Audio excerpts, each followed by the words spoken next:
भारतातील अनेक सण हे निसर्ग, तेथील हवामान, प्रदेश आणि तिथल्या लोकांशी निगडित असतात। या निसर्गातल्या गोष्टींची आणि शक्तींची लोक देव म्हणून पूजा करतात। असे बरेच सण आपल्या भारतात आहेत। त्यापैकी एक म्हणजेच दसरा। 3.5 मुहूर्तांपैकी एक मानला जाणारा दसरा हा सण लोक का साजरा करतात? काय विशेष असतं या दिवशी जाणून घेऊयात या व्हिडिओ मार्फत। नमस्कार, मी यशस्विनी आणि मुंबई आउटलुक मध्ये तुम्हा सर्वांचे स्वागत आहे। दसरा साजरा करण्यामागे 2 कथा आहेत। त्यापैकी एक आपणा सर्वांनाच माहित आहे। रावणाने सीतेचे हरण केल्यानंतर रामाने हनुमानाला सीतेच्या शोधार्थ पाठवलं।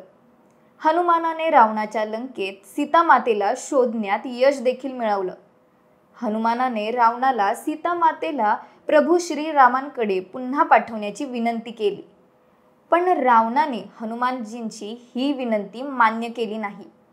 म्हणून मर्यादा पुरुषोत्तम श्री राम यांनी रावणाचा वध केला। त्याबरोबरच दुसऱ्या कथेबद्दल असा समज आहे की पौराणिक मान्यतांनुसार या दिवशी देवी दुर्गेने चंडीचे रूप धारण करून महिषासुर नावाच्या राक्षसाचा वध केला होता। महिषासुर आणि त्याच्या सैन्याने हैराण केल्यामुळे देवी दुर्गेने महिषासुर आणि त्याच्या सैन्याशी सलग 9 दिवस युद्ध केले आणि 10व्या दिवशी महिषासुराचा अंत करण्यात तिला यश आले। त्यामुळे शारदीय नवरात्रानंतर दसरा साजरा करण्याची परंपरा आहे। या दिवशी दुर्गा मातेच्या मूर्तीचे देखील विसर्जन केले जाते। एकंदरीत आजच्या दिवशी वाईट शक्तींचा नाश करून त्यावर विजय मिळवला जातो।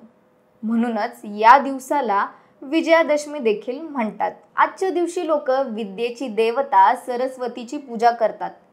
त्याबरोबरच शेतकरी शेतीसाठीचे अवजार पूजतात। आपट्यांच्या पानांची पूजा केली जाते व ती सोनं म्हणून वाटली जातात।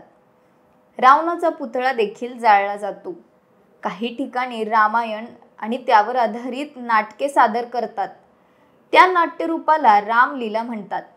उत्तर भारतातील लोक मुखवटे घालून आणि विविध नृत्य प्रकारांद्वारे रामलीला साकारतात। दसऱ्याच्या दिवशी जत्रा देखील आयोजित केली जाते। मोठ्या उत्साहाने हा सण लोक साजरे करतात।